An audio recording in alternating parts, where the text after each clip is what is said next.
Good evening, audience. Carl's Conversations is back. We had to put together this panel. There was so much going on. I know that my audience wants to hear about what's going on in DC. And we have a tremendous panel here tonight. Hopefully, Heather can hear us now. Can you hear us, Heather? I Wonderful. can. Yeah, thanks. Wonderful. Tonight we have Alyssa Middleton, Tia Nicole, Heather Hutchinson, and Gary Holland. Neither of these guests are strangers to my to my platform. I wish I could tell y'all some of the stories about what's going on behind the scenes, but we cannot wait to talk. And I'm sure that some of y'all can't wait to talk either. As always, my number one fan, my wife is she's away kind of, but she's listening. So let's not small talk. Let's go ahead and jump into this. Right now, the Senate and the House are back in session.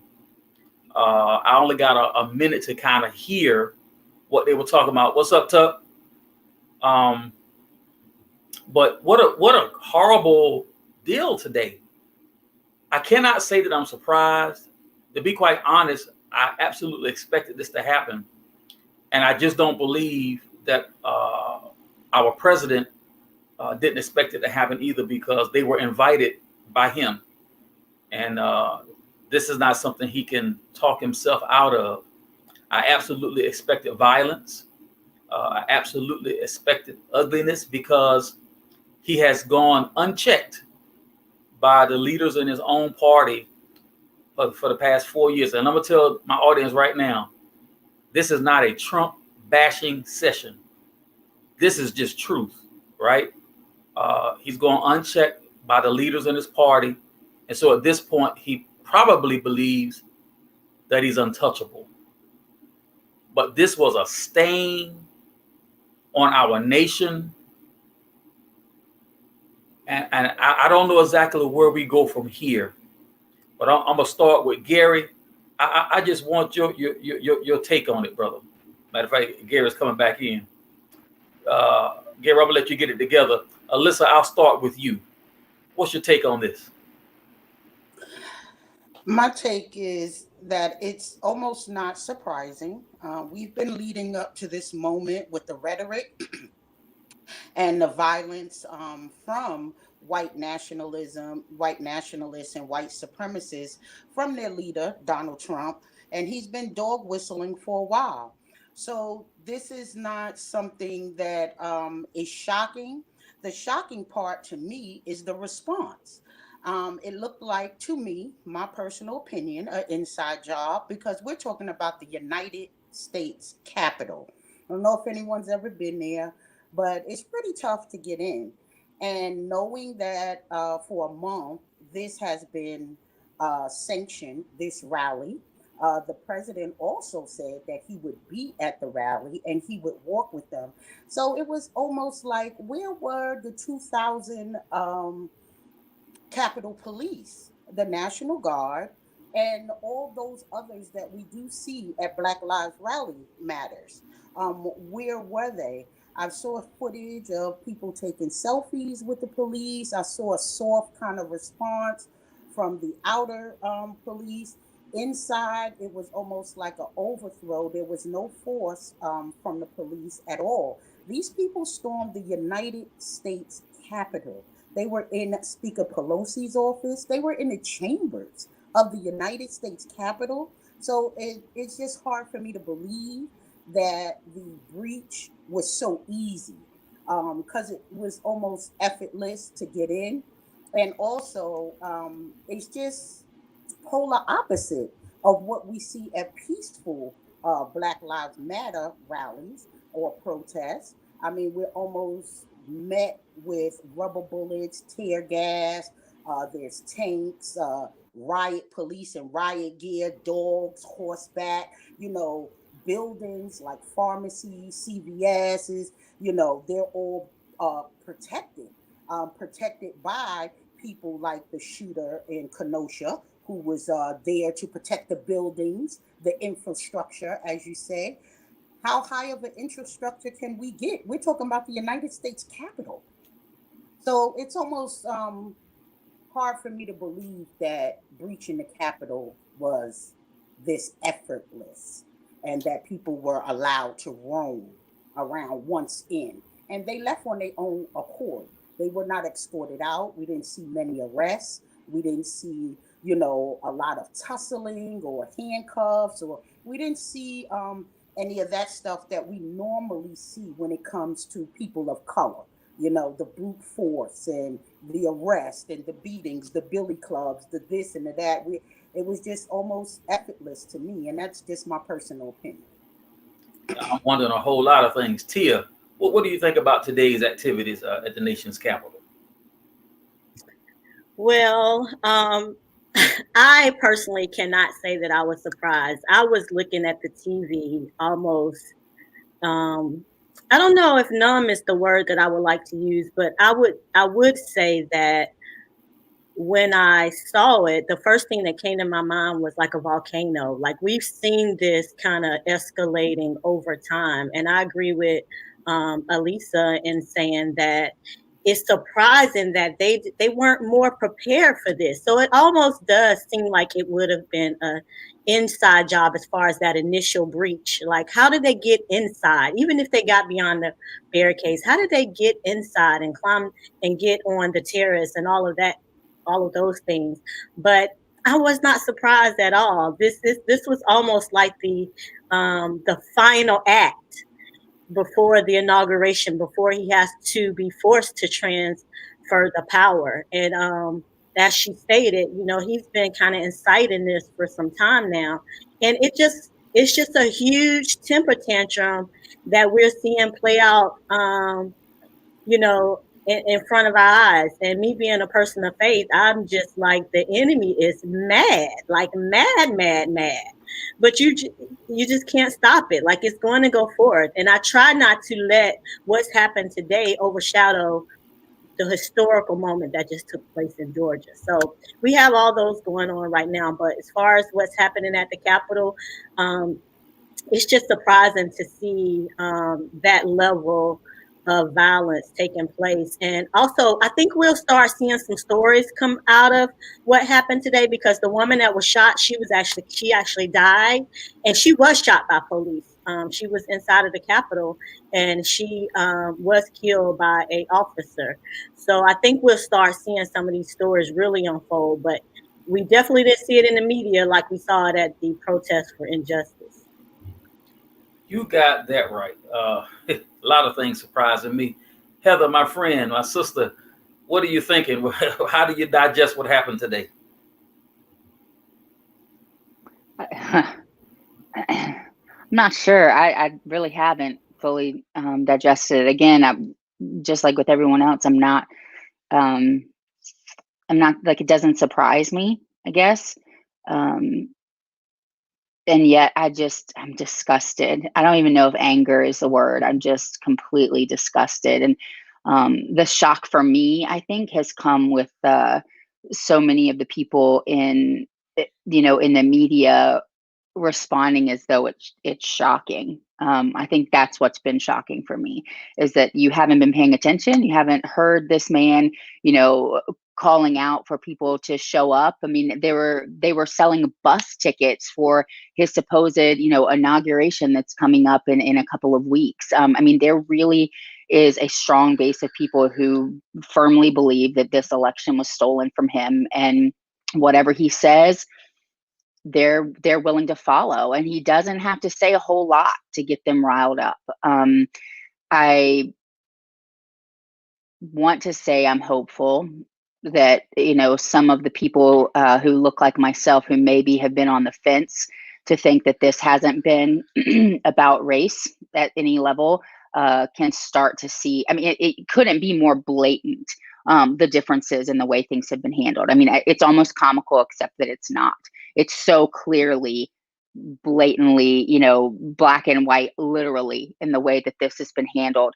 And my hope is that will jar some people awake. That's the only nice thing I can say about what's happened today. And to be honest, I don't think it's over. Not by a long shot. I'm going to let Gary have his initial say, that I'm going to come back to something. Gary Holland, what's your take on what happened today, sir?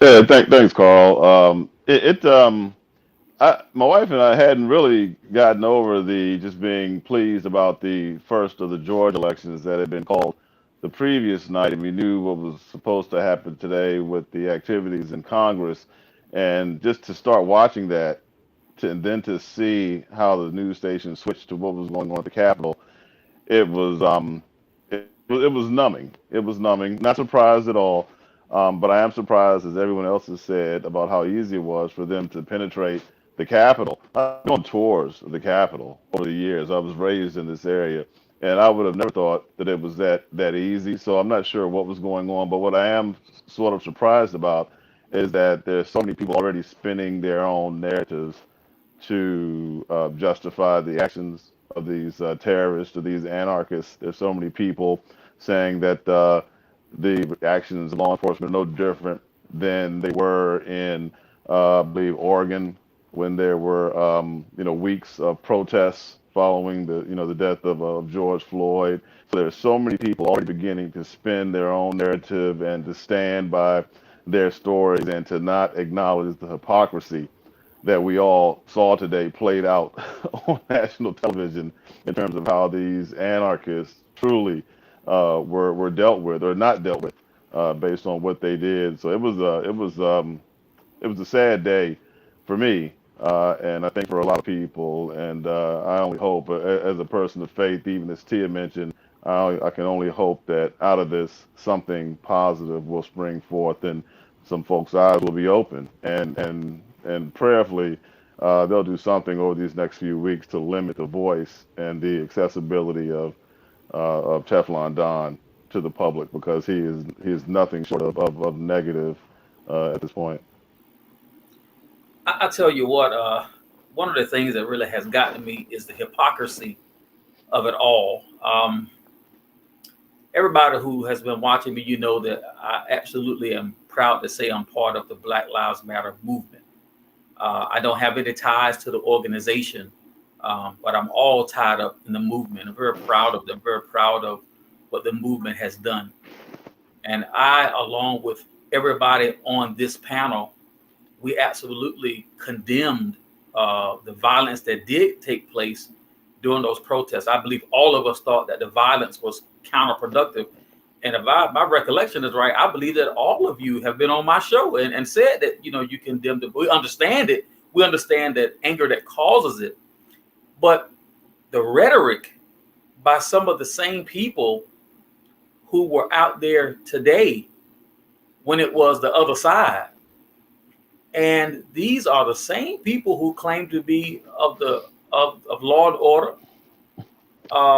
They carry the American flag, which is a sign and a beacon of freedom all over the world. And for those of you who haven't traveled to other countries where people aren't free, let me tell you, when you get a whiff of not being free, you have a whole new understanding of freedom. Or for people like Tia and myself, who are military veterans, who had to travel to foreign lands and drop blood, sweat, and some people even limbs in the fight and the defense of freedom, you have a whole different understanding. So I know that protest is supposed to be uncomfortable. I get it. I even agree with it. But what we saw today, you talking about storming the Capitol building while our Congress, the full Congress, was in session, taking care of a constitutional process for certification of votes for the President of the United States. And I think that I'm very disgusted because since Election Day, there's been lawsuit after lawsuit, challenge after challenge. All of the states have certified their elections. The states are the election authority. And to see what happened today and why it happened, I am dismayed, not shocked, not surprised, but the hypocrisy. The hypocrisy. And Tia, I'm going to start with you. Do you see what I see? Do you see hypocrisy? Absolutely, I see hypocrisy. Someone right before I came on had spoke about, and I had to shed my light. You know how I do my research, but they mentioned about the young lady who had the mental illness that ran through the barricade at the Capitol and was shot in her chest 5 times in a car. She didn't aim at anyone. She just went over the barricade and they shot her, killed her right there. They didn't shoot at the tires. They shot her through her chest inside of her car, just from coming through the barricade in the cars. And here we see how they just stampeded through the barricade, and it just really just highlights the hypocrisy. But let's not mince words here. This was an attack on America. We were attacking ourselves pretty much, because Republicans who were normally diehard for Trump were already speaking out against this process. They were already standing up and saying, hey, this is where the train stops. We're no longer going to dismantle democracy. And so even with that, we still saw what we saw today. So absolutely there's hypocrisy. Someone else, I'm always big on like looking at what everyone says across the board. Someone else said that what happened to the Blue Lives Matter? Because now here you are beating. We saw a crowd. I don't know if you guys saw the footage where the one Black female cop was trying to calm the crowd, and they pretty much tried to beat her up. And then they grabbed her by her shirt and drug her back over where the rest of the officers were, and then beginning to start fighting the whole group of officers. Like, where does this happen? This could not have ever happened at one of the other protests when we were fighting for injustice. Like, the hypocrisy is definitely illuminated at this point. Heather, what do you think? Did you see hypocrisy in this? Yeah, it's hypocrisy, but it's also, it's just, I don't even know if it's hypocrisy. They're telling you who they are, they're maintaining, who they've been all along. And the fact that you have people, even, the one guy that sat at Nancy Pelosi's desk, and then now he's outside the Capitol and taking a selfie holding mail that he stole off of her desk, and then someone else who ripped off the, her nameplate off the wall, and they're taking selfies. That right there shows you that white people are like, what are you going to do about it? It's so flagrant. It's like a flipping you off, F you to everybody in this country to say, what are you going to do about it? I'm showing you my face right now. I'm going to go back to my house now and order some pizza. I'll be back tomorrow when the curfew is lifted. So I don't even think it's hypocrisy. I think it's this entitled, emboldened, disgusting, demonic, just it's sick. I'm so disgusted at the level of I'm sorry, the balls that are on these people to say, what are you gonna do? I'm gonna sit up here and steal the mic and yell at the crowd and say Trump won this election. You'd have been shot through the face if you were anybody other than a white man. You would have been shot through the face by 20 people. You would have nothing left to identify you with. Smeared all over the back of the wall. I probably should stop talking because I'm just so infuriated by this. But yes, hypocrisy as far as when we're talking about the whole country as a whole, but this is systemic, and this is exactly what we should have expected. And the white people know that, which is why they were climbing the walls, knowing they're not going to get picked off like they would have if they were Black people climbing the walls. They would have been shot off one by one, which is why they were able to get inside, which is why they carried the Confederate flag inside. They're taking pictures. They're videotaping in the chambers. This is lunacy. And we're sitting there watching them do it. And then we're like, okay, guys, now the mayor has said we have a curfew. You guys go on home. Everybody go home. And everybody goes home. What just happened? What just happened? I'll tell you what happened. That's exactly the way it was created to happen. And if white people who are not on that side of history don't wake up, it's going to get a lot worse before it gets better, because they are showing you who they are. Well, I tell you, I share your passion and your disgust, Heather. That's why we're talking. I got to talk. Gary, do you see the hypocrisy? What do you think about it? Absolutely. I mentioned that. It's almost comical how some things that took place today with no repercussions, right? It's the one thing that I kept thinking today when I saw that there was nothing going on, that there were no law enforcement there, that the people were allowed to do some of the things that they were doing. I thought back to the bridge, the Edmund Pettus Bridge, and during that conflict and the things being televised that happened to black people at that bridge, that actually helped to ignite the civil rights movement, and it ignited millions of people because they saw the abuse of people on TV. And all I could think of, and I was trying to rationalize while nothing was happening to these people. And the only thought that came to mind is that Biden or the powers that be said they did not want to televise thousands of white people being arrested, being tear gassed, being accosted by law enforcement, because that may mobilize or embolden the other millions of people around the country, and that it may be even worse. So that's kind of where I came to, and I came to that place internally. Whether or not that happened, that's the only rationale that I can think of as to why these people were allowed to break the law on national, international television with no repercussions. And even though what happened at the Capitol was horrifying and completely ridiculous, when I watched that first challenge to Arizona, that really upset me.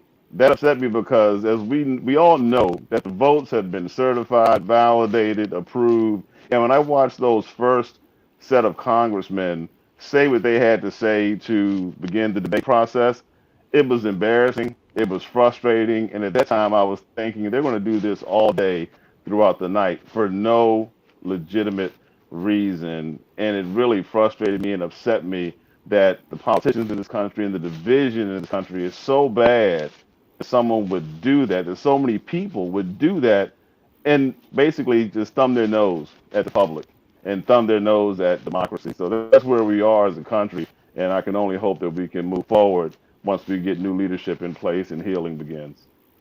Yeah, I think that's one of my issues with the hypocrisy. The people are behaving as if something was really taken from them and there's no explanation. But all of the accusations that have come out, each of the states have given answers. You see the press conference that the state of Georgia did yesterday, or was it Monday or Tuesday? I mean, they went down the entire list that President Trump talked about on that phone call, and they gave explanations of every single thing. So what are you doing? Alyssa, do you see the hypocrisy? I mean, what does it look like to you? I'm You're sorry. on mute. I There you can, go. okay. It looks like the United States of America to me. It looks like exactly what it is and exactly where we are. It was founded on white nationalism, and it is what we are seeing is the insurgence and the reminiscence of what this country has been founded on and what it breeds and creates. So yes, what we saw was outrageous. Yes, what we saw in our face, as we've seen over the last 400 years, absurd, blatant racism.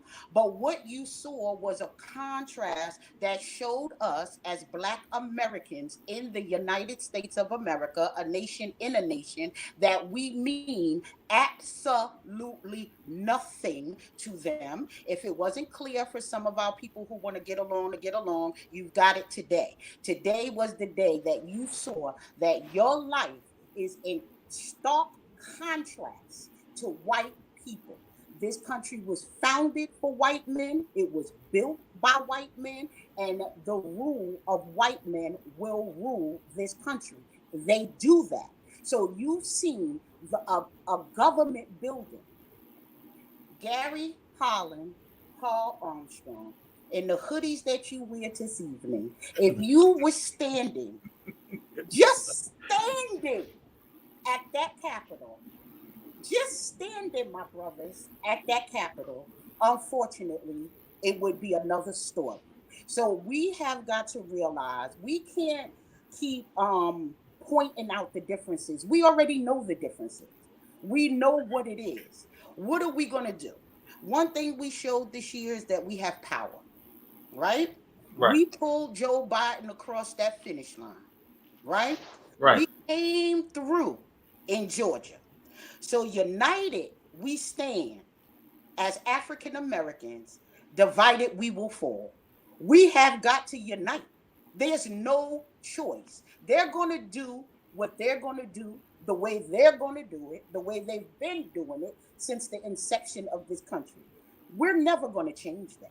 We need to change has to come within us, within our people, within who we are. We've proven to ourselves this year. If we have not proven to ourselves before, we are powerful. We're powerful in numbers. Period. Democrats cannot win without us. So now it's time to start talking differently. It's time for the cut the kumbaya. It's time to get at the table and really get what we need for coming up next. Because I don't know how much we're gonna do this this course, this 4 years, but now we can hold. We can hold ourselves, and we can say, demand, this is what we demand, or you will not get these votes. Period. It's time for us to change the game. The game been going on for 4 years, and they've been playing, and we've been on the sidelines. Time for us to jump in because we can do it. You know, I take away several things from your comments, Alyssa. I do believe that Black America is really, really waking up, not just to our voting prowess, but our prowess on many, many fronts. And I will be honest with you, I'm twisted for the direction I'm about to go, because I am a man of God. I absolutely love God. I love his creation. And his creation doesn't all look like me. And I'm not one to always bring up race, but there is a race component in here that cannot be ignored. And I'm wondering, and Heather, I'm going to start with you on this one.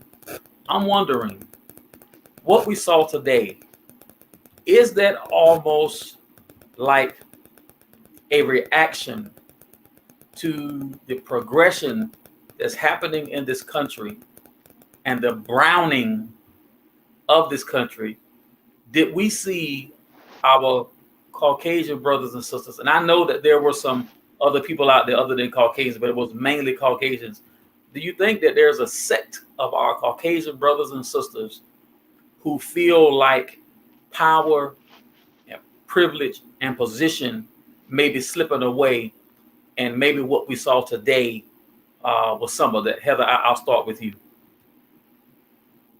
Heck yes, absolutely. That was fear in action, which is what Trump is excellent at doing, is stoking fear, making people concerned that he bathes it on all this, patriotism bull crap that's not real. We're somehow losing our rights. Meanwhile, all you have to do is watch the fact that they're, ripping down the American flags to put up Trump flags. I mean, this has nothing to do with America, the country, as the institution, as we all would like to dream that it would be, and has everything to do with the way that it was founded, which is on white male supremacy. And some of the women who follow along with that white male supremacy, some of those women who, join into that very quickly, this was absolutely a fear response. It's been said that white people don't like to be made uncomfortable, and the things that happened yesterday, the election that's happened, the fact that it over and over and over and over and over keeps being told that there was no fraud, that this really is happening to you, that you're going to have to deal with it. They're freaking out because they think that I don't know what they think is going to be taken from them. That's always what's so bizarre to me, is that there's no logical explanation. It's just this ingrained, inbred American white supremacy of, dear God, this may be something different than I've ever experienced before, and I don't want to have anything to do with it. And we're going to make a huge show of taking back what's supposed to be our. I mean, the fact that they're saying to the journalists who are like, what do you think about the people who are storming the Capitol right now? And they're like, well, it's our house. We're taking our house back. Excuse me?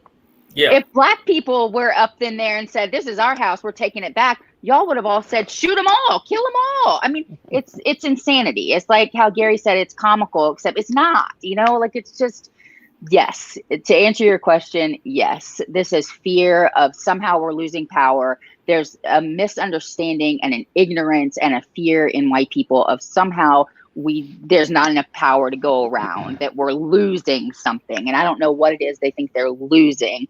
But yes, this is fear 100%. Thank you. Absolutely. Gary, what do you think the role that race and racism may be playing into this?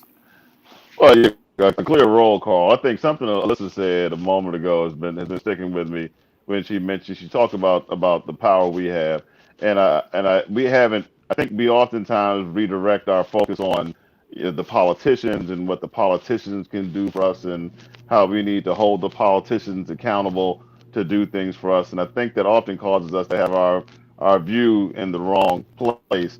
And I think it's time for us to really turn our view back inward, and for us to work together, to truly work together, to unite, so that we can begin to make real progress economically, real progress politically. Just take a look at what happened in Georgia, what's happened even in Stafford with Candy King winning, and with Kamala being the vice president. I mean, there's things we can accomplish now as a people within this country that we've never accomplished before.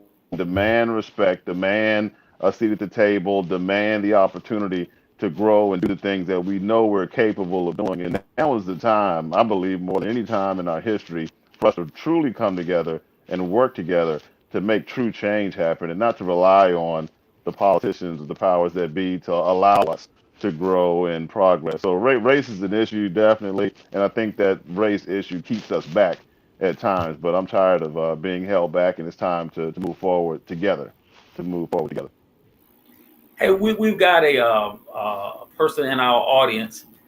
He goes by the name, I think that's Joe Effie's Grill. He's saying he don't believe that racism is what the fight is. Maybe we're fighting a different fight. He asked it to come on tonight. I told him maybe we could do it, futuristically. But tonight, his comments are welcome. I'm coming to you, Alyssa. Of course, we ask him what role does race and racism play, and do you agree or disagree with what my man Joe Iffy is saying? Well, race is always going to play a factor until it becomes a non-factor for us.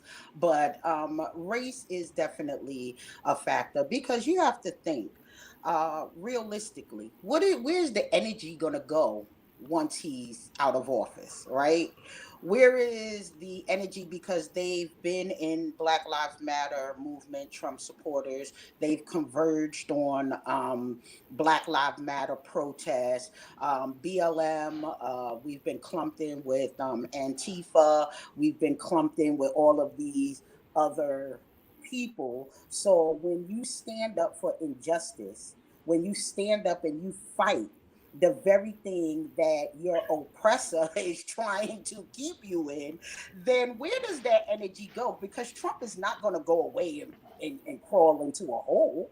He's going to still be pulling strings. He has 72 million votes. So these 72 million people who, let's just say half of them wholeheartedly believe in the right wing and the right alt-right, or these kind of supremacist groups. Where do you think that energy is going to go to? Because it is definitely going to filter down, as usual, to us.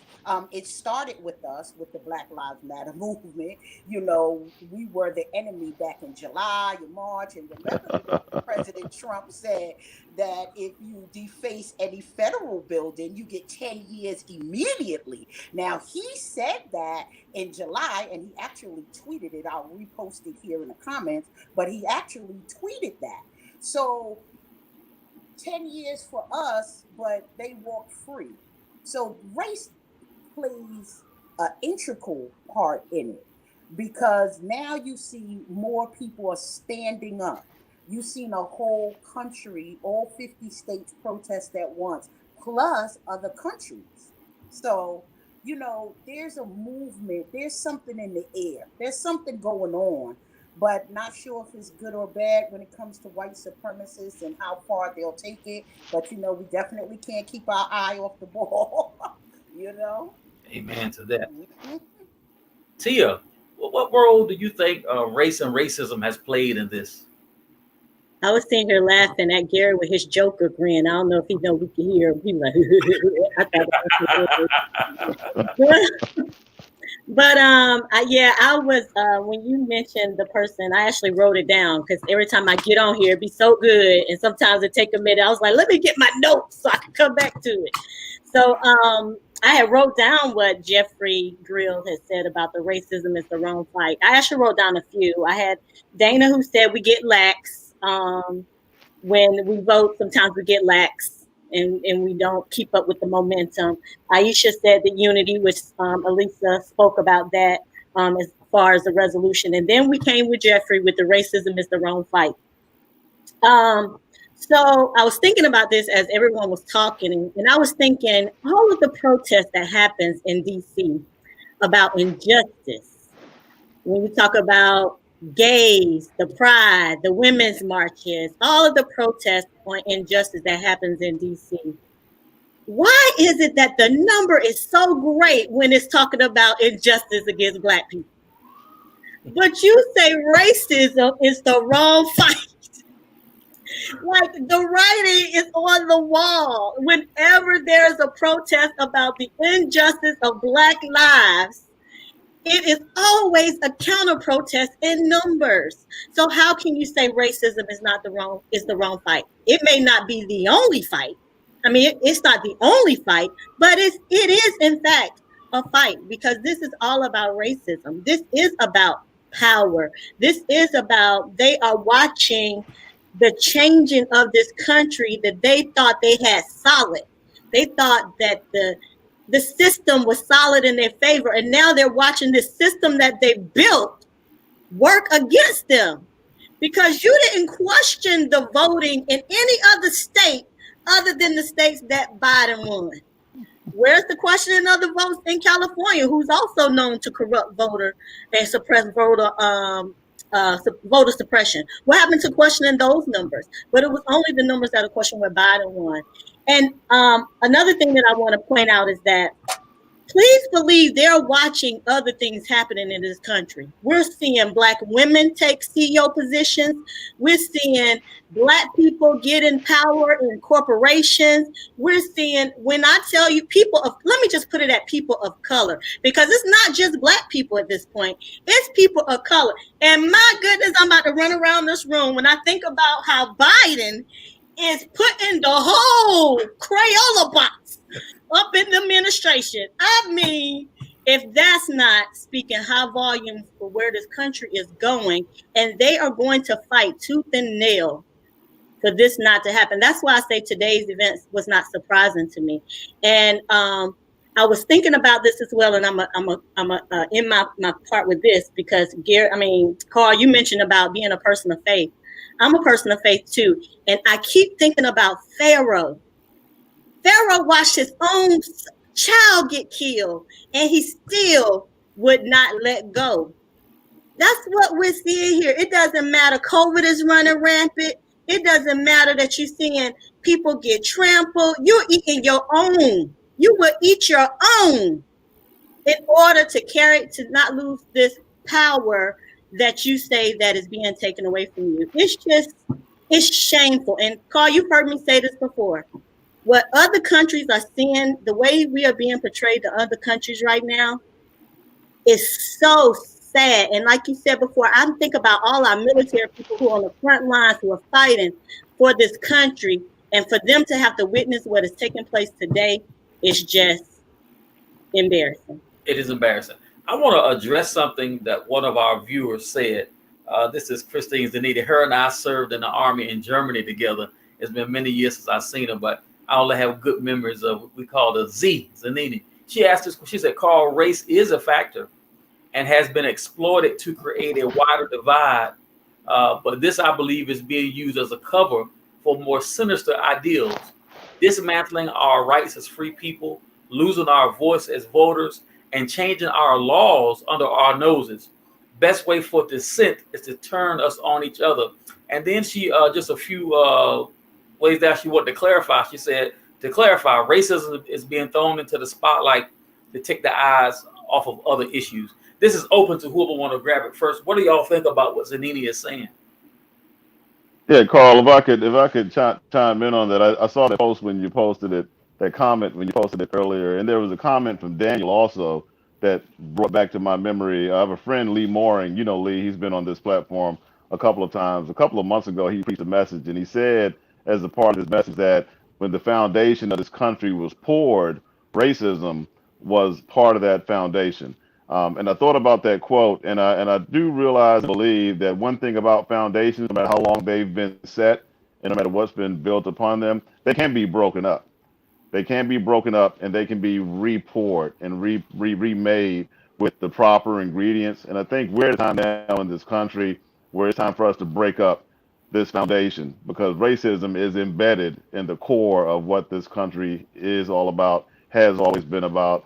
And if we don't start beginning to work together to not be divided, as Z just said, because that is a tactic, the more we're focused on pulling each other down or getting ahead and stepping on each other and not working together, the less we have opportunity to really look at the real problems that plague, our community, to break up the foundation and to remake it in a way that benefits us all. And as he has said, things are changing so blatantly in front of all of our eyes. People of color are growing in so many different ways. There's so many opportunities for us to work together to remake the foundation of this country, starting in our own communities.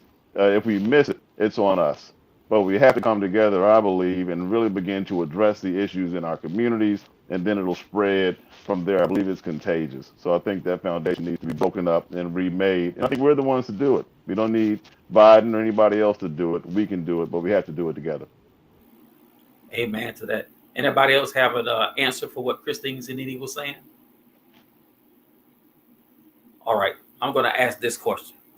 And I know this going to cause some stuff. I ain't trying to start no trouble. And since I know Elisa, she loved trouble, I'm just going to go to Elisa. I'm coming to you. So I'm hearing so many people say, and I knew it was coming, this is no different than the BLM protest. But I think all of us know that there is a difference. I'll start with you, Alyssa. I mean, come on. Give it We to our know audience so our audience can understand. there is a big difference. There is a difference in issue. The issue for BLM is so long and staunch. Okay, we talking about equality. We talking about economic equality. We talking about justice reform.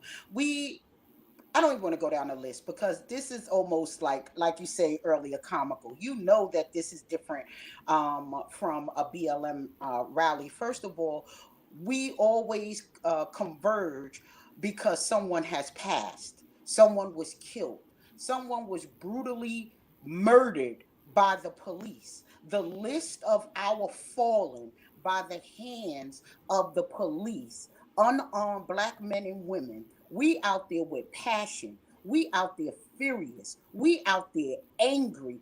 Our guts hurt. Our stomachs is in knots because we watched a man die on national TV. You put your foot on his neck for 8 minutes and 42 seconds. Our fight ain't the same. Okay? You over here mad about your king. See, when that's the problem, this is a democracy. Okay? This is not Game of Thrones, right? We are not dealing with anything, and we're not dealing with monarchy here. Okay, this is a democracy. We sat by and watched our election get stolen by my girl Stacey. You stole that election in Georgia and many others. We can go down history with how many elections you stole. You stole Stacey Abrams right under our nose with voter suppression that we have been fighting since the time we was able to vote, which has not been long. So our fight is not the same. What we did was we reorganized, we mobilized, and we came back and we won. So now you mad because your king is being dethroned and kicked out. So you're going to storm the White House, excuse me, the Capitol under the guise of voter fraud. We've been screaming voter fraud for over 40 years. We've been screaming voter suppression with data, with proof. We got proof. We showed Oh you the God. proof. Nobody didn't want to hear that. They didn't want to hear, oh, you're crying. Democrats cry. Stacey Abrams needs to wipe her nose and as a matter of fact, Miss Loeffner, Stacey Abrams needs to just take herself back. She lost. It was a fair fight. When we know for sure voter suppression when it comes down to Black people and our native indigenous people who are purged from these roles every single year. And now you want to say that my fight is the same?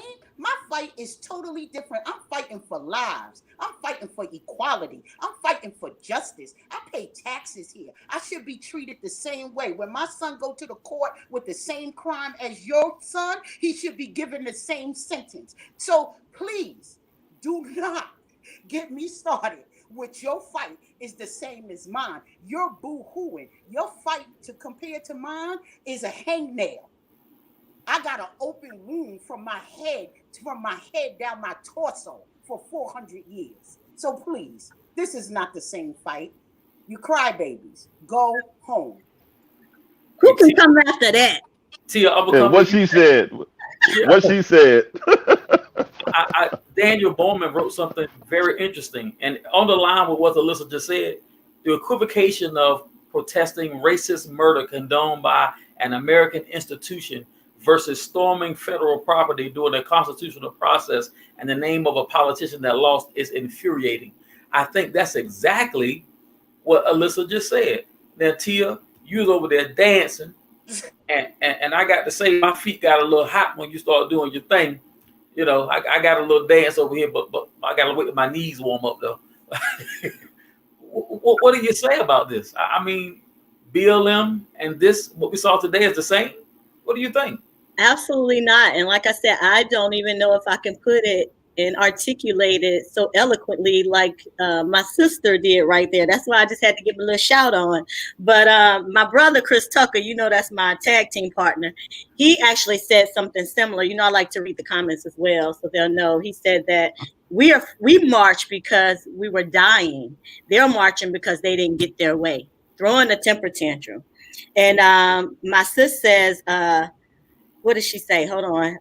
We hurt and they pissed because they lost. It's just not the same. And everybody's pretty much saying the same exact thing. It is not the same. And not only that, but let's talk about the rioting and the because, you know, that's going to come too. You know, well, they were destroying buildings too. We know and have proof that they were agents that were there that were purposely making it appear that we were rioting and tearing down buildings and all that kind of thing. You didn't see any of that today. None of that. You actually saw them with the flag. They hosted the flag up like they were taking control as a symbol of they've taken over the Capitol building. You saw them climbing the walls, and you know, I gotta plug my memes in there. Someone said they're just proving that building these walls did not work. They climbed this wall to get into the Capitol building. They went on a skyscraper. I mean, they pulled out all the stops to get into this Capitol building. We are not the same. We have sat up here we've been on about an hour now and showed you the stark difference between what took place today and what is taking place with Black Lives Matter. And the main difference is, had this been the same as Black Lives Matter, you would have seen thousands of bodies laid out on the grass, blood poured out. They would have told them to stop this by any means necessary. Had BLM been invited by whoever, like this group was invited, the preparation at the Capitol would not have been what you saw today. BLM would have not been able to make it past the first few steps. Now, let me get myself back here. Miss Heather, BLM and what we saw today, are they the same?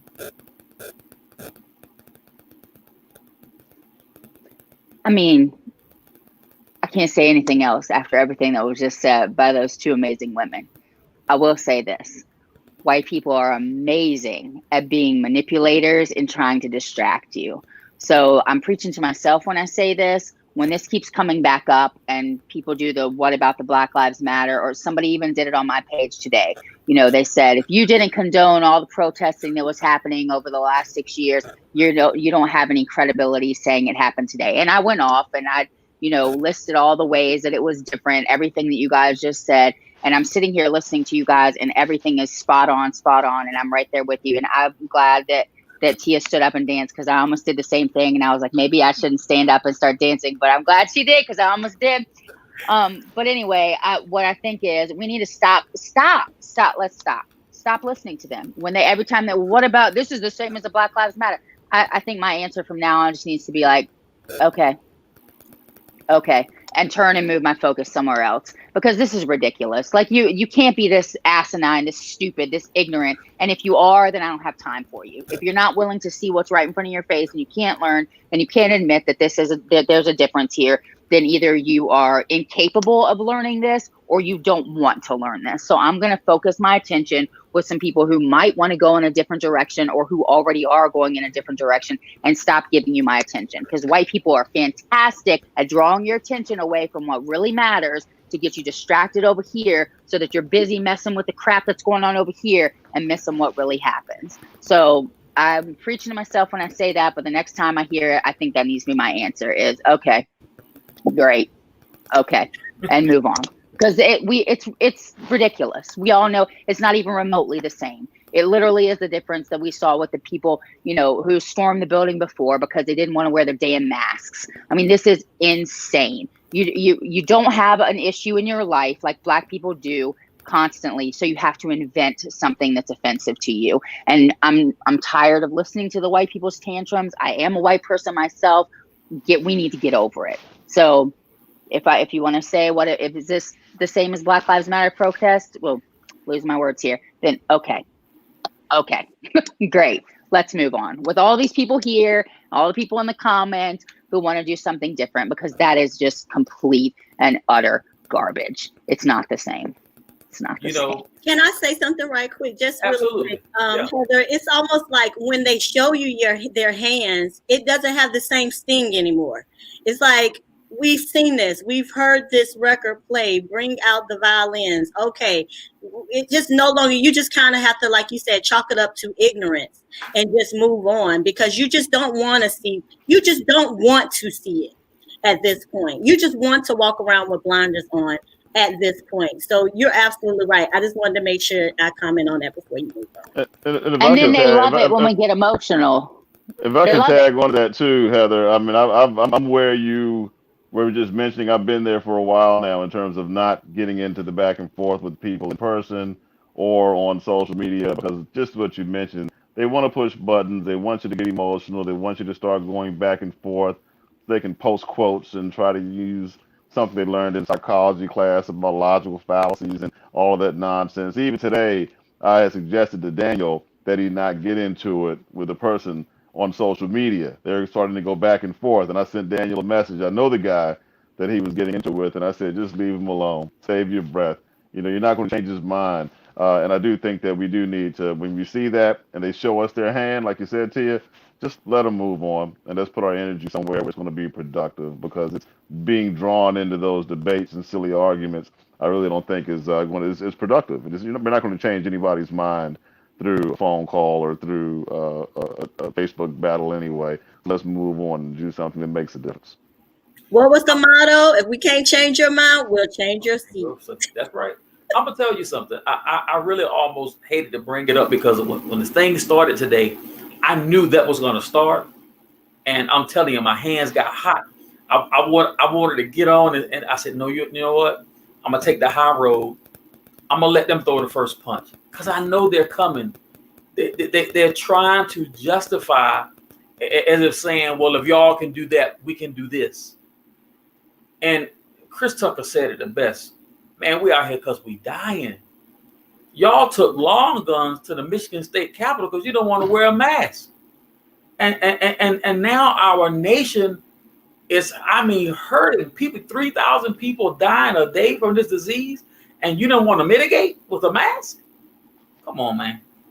I mean, this is beyond crazy. It really is. And Listen, not wearing the go ahead. mask, mind you, takes away their freedom and their liberty. Make sure that you understand the reason why they're not wearing the mask now. Their Right. freedom and their liberty. Liberty, yeah. Because if they start wearing the mask, then they're going to have their guns taken away, and then I don't know what's next. So I don't know. They're going to force us to move to Mars or something. I don't know. Yeah, it's garbage. It's garbage. You know, if you go back and run the tape from February last year, February, March, so many talked against Dr. Fauci and all the other scientists, but just about everything the scientists told us has happened. The virus didn't go away. It wasn't a hoax. And I bring that up because I think that the people at the Capitol today, I think they're those same people. You know, it's like, come on, man. This is crazy. They listen to their king. They're the same people that listen to Donald Trump. They are the same people who take his words and they ingest it like air. And they literally, it just activates them. It's like they're robots. Whatever he says, he said he was going to walk with them today. That's what he said. He said, I love you. I'm going to walk with you. We're going to go. And he slithered away to the bunker. He wasn't there when the violence started. He slithered away. So these people, if they take just 1 minute, just 1 second to investigate that whatever this man tells you is not in your best. He's passed not one bill to help you poor people because 90% of the country agrees on the issues, but you let this skin divide us because you listening to somebody that's going to promise you to hold on to your white nationalism and realizing you're being hurt also in the process. You need that $2,000 stimulus check just like the next person. You out of work. You know what I'm saying? You on food stamps. Your shop has been closed. You are part of all of us that are hurting. The same people who would not wear a mask contracted COVID. God bless those that passed, but your same family and friends have passed on, but you still holding strong to the ideology. And that's the problem. You're holding on to this man could care less about you. He don't care about you. He slithered away while you were out there storming the Capitol. He wasn't storming with you, but he stood there and said, I'm going to walk with you. You are great people. I love you. You're doing a great thing. He said, I love you. Now go home. Those were his soft words to the treasonous acts that was put upon this country by Americans. So did he say anything about thugs? No. He didn't. Are you guys sure? Are you guys sure? Positive, because I was Twitter until they posted. And let me tell you, not only did he say that, but Trump is not a dumb man. He may be narcissistic. He may got some mental issues, but he's really not a dumb man.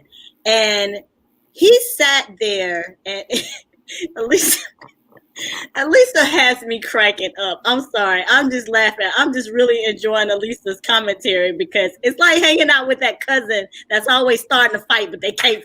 It's like, why do you always start something? Then when the fight go down, you running, But even when he was pressured, because I know he saw the commentary like, where is he? Where is he? He was so careful with his words.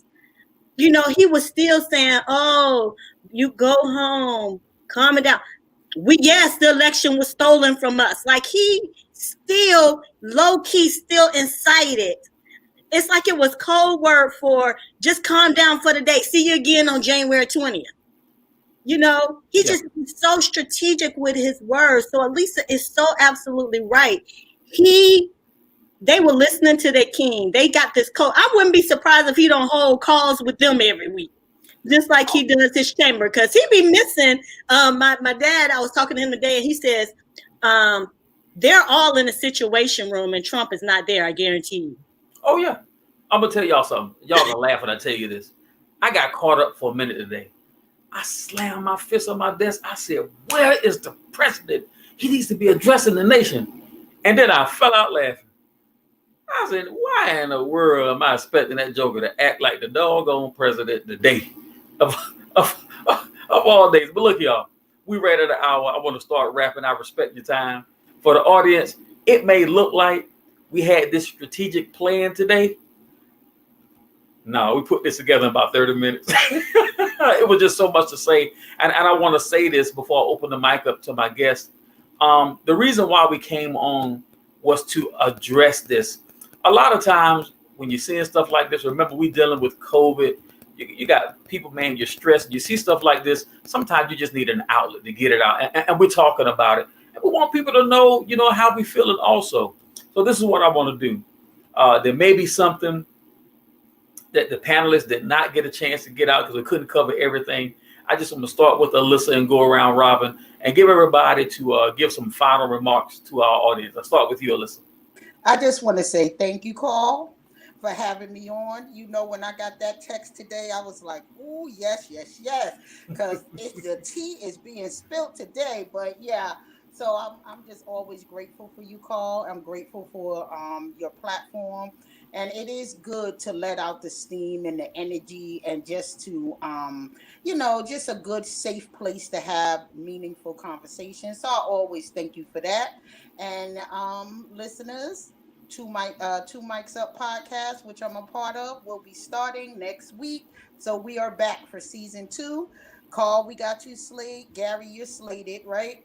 We already got you down pat. So guys, please follow and listen to Two Mics Up. All right, we got you. Thank you, Alyssa. Miss Tia.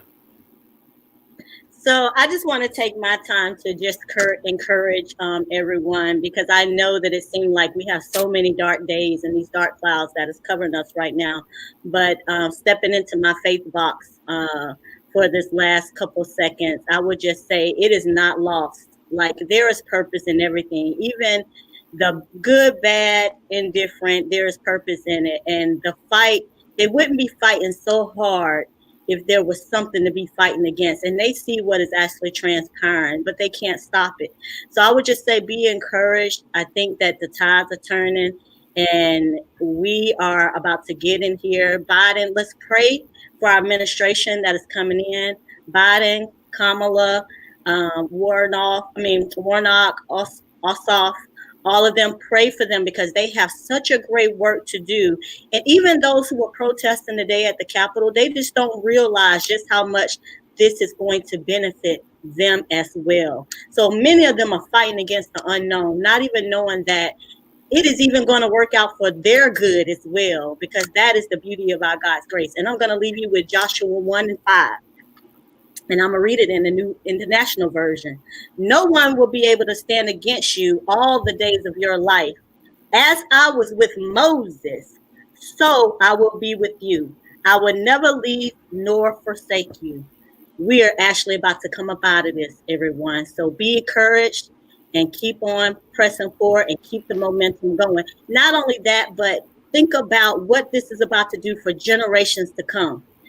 Think about how we are empowering them moving forward, because they truly are going to take this torch and run on with it. So I'm proud of you. I'm proud of everyone who's listening. I'm proud of my people. I'm proud of those like Heather who have stood in this fight from day one, even against all the backlash. I'm thankful. I tell her that every time I get an opportunity to. So just be encouraged, everyone. Amen. Heather. Right. Thank you. Again, this was good. I needed it as well. So I guess my last few comments would be, first of all, also to myself, but to the rest of the white people out there. I tried to use my social media intentionally. And I don't think I stepped out of line today, even in response to comments that were on things that I was posting. I tried to be mindful and still keep utilizing facts. But, we all have a platform.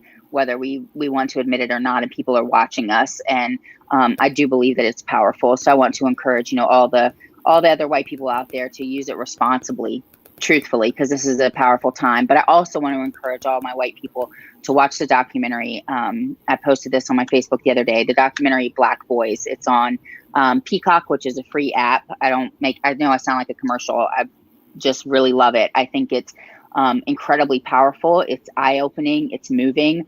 I think it's a good thing to watch during this culture right now. I think it brings a level of compassion that is greatly needed. And then the second documentary I would recommend you watch it right now that might help with some understanding is called Hillbillies. And it was done by a woman who was raised in Kentucky, and her whole family is now avid Trump supporters. She's moved to LA and came back and spent a lot of time with her family trying to understand what this obsession is. And there's some good information there. So I think if we all continue to talk and collectively come together, like Gary said, and move forward together, yeah, I do believe that there's hope. But I also think that we're not out of the woods yet, and we need to hold on to each other and use our words responsibly, use our social media responsibly, and stay alert. So thank you, Carl. Thank you, Heather. Gary Holland, what you got, sir? Yes, sir. Hey, today, as I was saying all the things that were going on today, my mind kept going back to my youngest daughter, Kenya, when she was in college. She played basketball. She went to Princeton. And during that, she graduated a couple of years ago. And during her sophomore year, she decided to start kneeling during the anthem to protest a lot of the injustice that was going on around the country with the violence and the killing of unarmed black men and women. And she was vilified throughout her college basketball career for that. There were letters written to the school newsletter. She lost her captaincy, or she wasn't awarded or granted her captaincy her senior year, which she deserved. But Kenya kneeled. She did it, and sometimes she would do it by herself. And a lot of her teammates supported her, but they wouldn't kneel because their parents wouldn't approve of it, or because they were afraid of the coaches or the school or the community. But I thought a lot about her today, and I thought about how she did what she felt was right, and she didn't give up, and she didn't let the opinions of others stop her. And I want to kind of just leave that thought with those that are listening tonight, in spite of all that's going on around us, with the government, with the Capitol today, with COVID, with all of those things. Now is the time for us to double down on our resolve. Now is the time for us to double down on what we know to be right. Now is the time for us to get involved, to link our arms together through Alyssa's organization, through Enough, through Heart for the Community, to work with Heather and her company, to do what we can and to double down on what we do to really make a difference. Now, the waters are stirred. Everything is broken up. The foundation is beginning to break. And now is the time for us to really become focused and to not be distracted by what's going on around us and what people are saying. And let's press toward, that high mark. Let's press toward the goals that we all have, because there's a better day for our families, but we have to be part of making sure that happens. So I encourage you all to double down, to work together, and take advantage of the organizations that are in place now right around us to make some things happen in a positive way for our communities and our families. Thanks, Carl, for the opportunity, and thanks for letting me be a part of the panel with these wonderful, wonderful, wonderful young ladies. Hey, man, I want to say thank you to all of you. You could have been doing a whole lot of things, and I know it was short notice. We kind of threw it together, but these end up being the best conversations. My best shows are the ones that we do like this, because things happen, and I think that people really do look for us to respond. From our audience, I want to tell you thank you. Some of the names that popped up today, I have not seen your names before. I don't know how you found out, but I hope that I have gained you as a faithful follower. You can go back and look through the catalog. If you go to Carl's Conversations on Facebook, or go to my personal page, Carl Armstrong, you will see a catalog going all the way back to March of all these different videos. So just about every subject you can think about, we have done it. I want to tell you, this weekend, I am doing an answer. Just a few weeks ago, I did a series that I call A Real Talk for Women. I did it under another platform, but I'm bringing that series under the Carl's Conversations platform. And I did one called the Angry Black Woman, versus the strong black woman. What's the difference? It was a very popular episode. Well, the panelists asked me to do a show with men. So this Saturday and Sunday, Saturday part 1, Sunday part 2, the men will answer. This will be a real talk for women. I'm going to get men to express what they think about the angry black woman, the strong black woman. It's to help. It's not to poke holes. And I will admit some of it may hurt, but Carl's Conversations is a safe place to have difficult conversations. The plan is, after I do part 1 and 2 this weekend, I'm going to bring a panel together of men and women so we can talk about it, okay? I want to talk about these things because they're very helpful in helping us in relationships. People are hurting and you don't know. Some people look on the outside like they got it all together, but they don't. And so when we do things like this, it's helpful. I'm going to close by saying this. God is not mocked. For whatever a man sow, that also shall he reap. Harvest time is coming. When you plant thorns and thistles, they grow. And you're going to have to eat it by yourself. Treat everybody the way you want to be treated. In deed, in thought, and in spoken word. This tongue that we have can cut and it can hurt so badly. Or it can be used to heal and to bring great reward. We have to make a choice. I am so grateful for all of you. Y'all keep thanking me, but I thank you. I really do. My buddy Adali Rollix is out there. Thank you, brother. Brother Rolo, him and I were in the army together. Thank you, Damon. Thank you, Christine Zanidi. Thank you to my wife. And Daniel Bowman, you added something to our show today, sir. God bless you. Panel, I love y'all. Y'all are my sisters and brothers. God bless you. Until next time, audience. Until next time. Now, listen, I'll be doing an interview tomorrow with Heart for the Community at 7 p.m. You want to see this young lady? No. Tomorrow will be Carl's Conversations. I'm sorry. This will be part of a Real Talk for Women also. This young lady is an author, a CEO, a coach. You want to catch her. And then this weekend, don't miss this weekend now. Saturday, 6 p.m., Sunday, 6 p.m. Y'all need to see it. Until next time, may God bless you and may heaven smile upon you. Good evening.